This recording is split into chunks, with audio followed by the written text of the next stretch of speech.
Mary Hart. I'm a landscape architect that worked for the town in 1996, and it was a fun project for me to work on the Rotary Snowplow Park and construction to make it happen. The town of Breckenridge is a historic mining town that has done a great job preserving its historic architecture, especially on Main Street, and guests enjoy seeing the history as they visit Breckenridge in both the summer and the winter. I recall that the idea for the Rotary Snowplow Park started when a railroad enthusiast named Daniel Quiet had acquired a rotary and tender from the White Pass and Yukon Railroad in Skagway, Alaska. When you have a rotary, you don't just put it in your garage, so he needed a place to put it.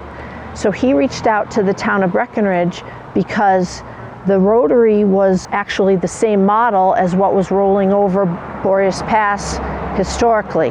The town council asked me to design and build a railroad park, so we installed the track and brought the Luthi cabin from Ridge Street, which is a representation of the depot.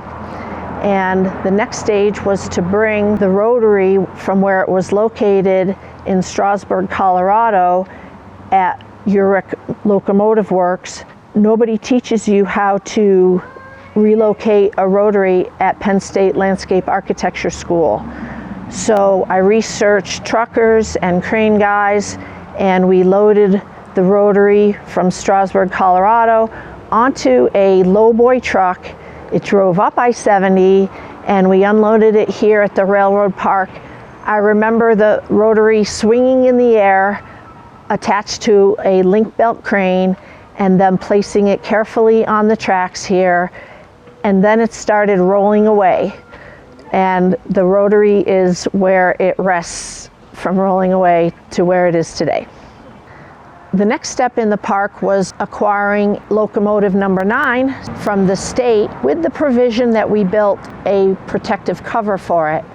So we designed and installed this beautiful pavilion over locomotive number 9, and then with the addition of this rolling stock, we actually have a good representation of what was actually rolling over Boreas Pass historically. You would see the rotary, a tender, a locomotive, a tender, sometimes another locomotive or two, and then some box cars. So now we're getting a really good historic representation of the train that was coming over Boreas Pass. The next stage in the park occurred because kids were climbing on the rolling stock, and in order to protect it, the Breckenridge Town Council asked us to design and install a railroad-themed playground where the kids could run and play on railroad equipment here at the Rotary Snowplow Park. So in all, it was a team effort. The town council idea and funding, which was based on bringing guests here other than skiers, spearheaded by Breck History and Larissa O'Neill, designers like me designing the park, and contractors like Tony Harris making the project happen on the ground. The trestle that is located between Main Street Station and the village is actually the original trestle that the railroad would have run over on its way from Boreas Pass to the west side of town in Breckenridge. It's a cool little park that I love to see visitors enjoying at their time in Breckenridge.